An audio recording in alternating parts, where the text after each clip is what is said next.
What's going on, King of Kings family? Pastor Eric here. It is Wednesday, January 8th, and we are in Acts chapter 7 in our Acts campaign through the month of January, one chapter a day, except on Sundays. And the scripture passage within Acts 7 that I was drawn to was the whole thing, because it's a big, long sermon that Stephen gives. This Stephen, who we met yesterday, who was not called to be a preacher. He was called into ministry for works of service, and yet he finds himself standing before the religious authorities of his day, proclaiming the good news of Jesus Christ. And he does it with boldness, and he does it with courage, even though the eventual outcome is they have him stoned, which is a little bit of a deterrent from sharing your faith, but not the deterrent that I think holds most of us back.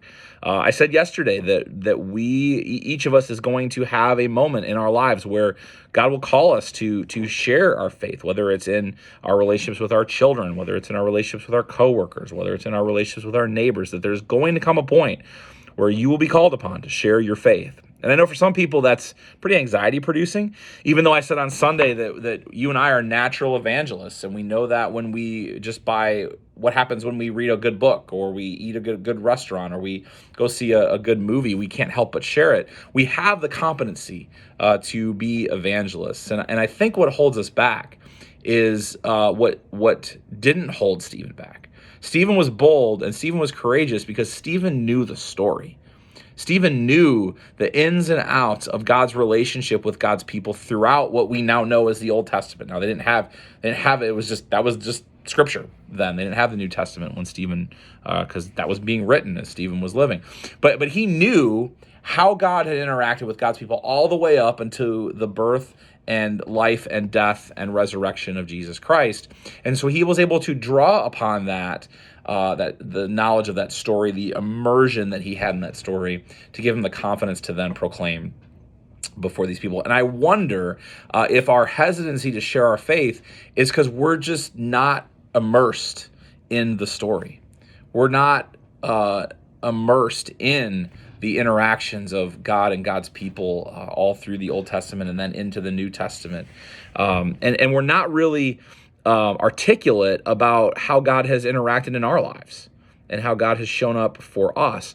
And I wonder what would happen if each of us were to commit to really understanding the meta-narrative of Scripture from Genesis to Revelation, and then to see how that meta-narrative connects with the meta-narrative of our lives, because there are many ways that it does. And if we grew in our understanding of the story, if we became more and more immersed in it, I wonder if we would feel more confident in sharing our faith. I wonder if that would be helpful to us, because we will be called upon for it at some point. And so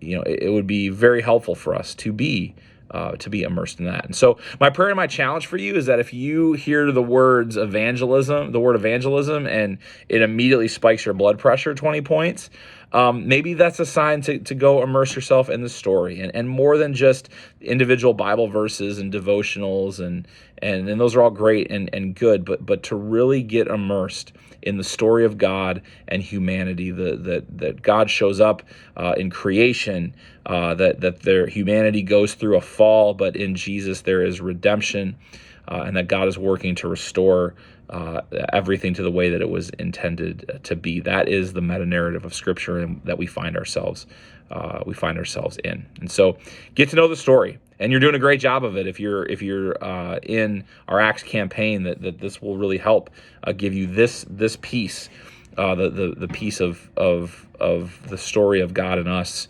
where the church is born. So keep going. The year is only a week old, and you're doing awesome.